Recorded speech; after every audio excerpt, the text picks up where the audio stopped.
you ever poured a wine into a decanter without really knowing why? Maybe you did it because that's why you are supposed to do. Because you saw it at a restaurant or because you thought it always make the wine better. In reality, the decanter isn't a magical object and it doesn't work the same way for every wine. Today I want to explain what really happens when you pour wine into a decanter, what changed before and after, and most importantly, when it actually makes sense and when it doesn't. Hi, I'm Pietro from Podere la Marronaia. We are a family-run farm. We produce organic and biodynamic wine in San Gimignano. Some of our wine won also the Merano Wine Hunter Festival. If you are interested to the wine world, follow us and subscribe. A decanter is a container designed to increase a wine contact with air. This contact is called oxygenation. When you pour the wine, you break it, you let it breathe, you move it from a closed environment, the bottle, to an open one. By breaking, it doesn't automatically mean improving. It means changing and understanding. This is essential.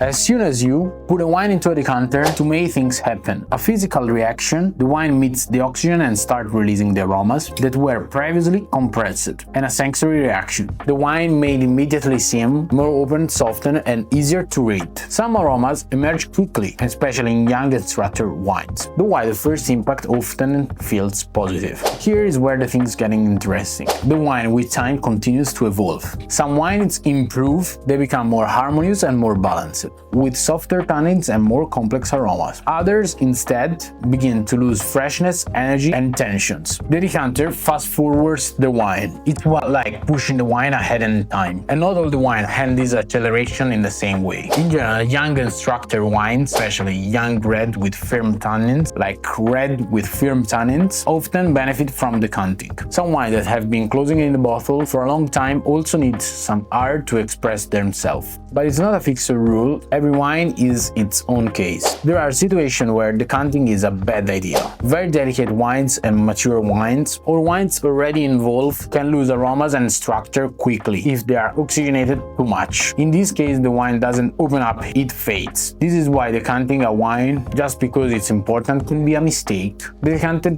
isn't about prestige, and it's about sensitivity. Often, you don't need a decanter at all. You can simply open the bottle a bit earlier, pour the wine into the glass, and let it evolve slowly. The glass is already a natural mini decanter. This approach is gentler and less infinite, especially for more fragile wine. The decanter accelerated, the glass accompanies. A simple method: taste the wine right after opening it. If it feels tight, rigid, complex, or closed, the decanter might help. If it already feels expressive, aromatic and balanced, it probably doesn't need it. And remember, you can always decant later. But once you decant too early, you can't undo it. Understanding the decanter helps you to stop using it in an automatic ritual. You start using it as a tool intentionally, and this completely changes the experience. You are not putting on a show, you are listening to the wine, and very often the best gesture is the simple one. Putting a wine into a decanter isn't right or wrong itself. It's a choice. It's a choice that changes the wine, for better or worse. Here at Marronaia, we believe every gesture should have a purpose, not be automatic. If you want to really understand what's happening to the glass, subscribe to the channel, activate the bell, and come visit us in San Gimignano. We let you taste the wine before and after. Cheers!